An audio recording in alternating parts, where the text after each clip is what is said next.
So I've been trying to figure out, to probe the faint disquiet, the source of my ills. I've been on a quest, you could say, to try to understand what is holding me back.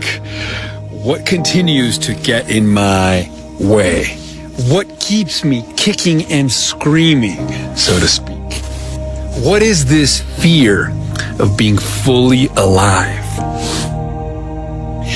I was reading Ernest Becker's book, The Denial of Death, in which he cited the work of psychologist Abraham Maslow and all of the steps towards self-actualization that human beings need to take. One of the things that he says is that we get a thrill from the godlike possibilities that we see in ourselves during our most perfect moments, yet we simultaneously shiver at those very same possibilities. There is a kind of terror of being fully alive.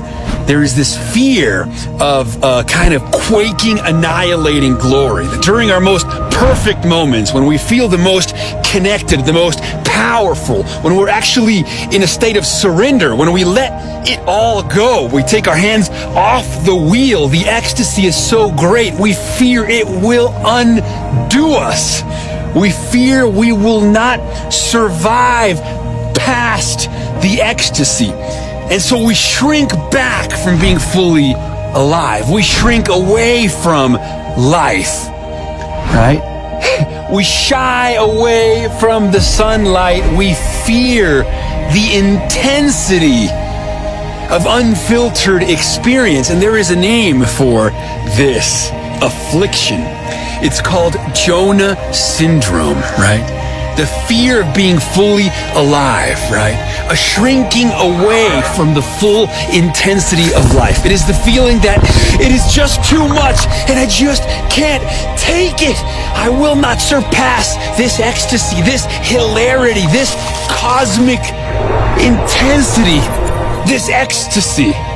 And yet everything we want is on the other side of fear. We learn sometimes the hard way that everything we feared was all in our minds. I know for me, man, this is this is what often kept me from dancing at parties, or what keeps me from rock climbing up cliffs, or downhill mountain biking. I fear the intensity of life lived this close. And yet the greatest moments of my life, ironically, have been the ones in which, through maybe no fault of my own, I slipstreamed into those kinds of moments. When I hurled myself into the abyss, only then did I realize it was a featherbed, and I was like, oh my God, I feel held. All is good. All is great. All is bliss and grace. So what have I learned from this? Have I transcended that gnawing self-doubt? Have I transcended my fears? Have I absolved myself of my neurosis? Far from it. Far from it. I've taken steps. I've come a long way. I've seen how far I've come, and yet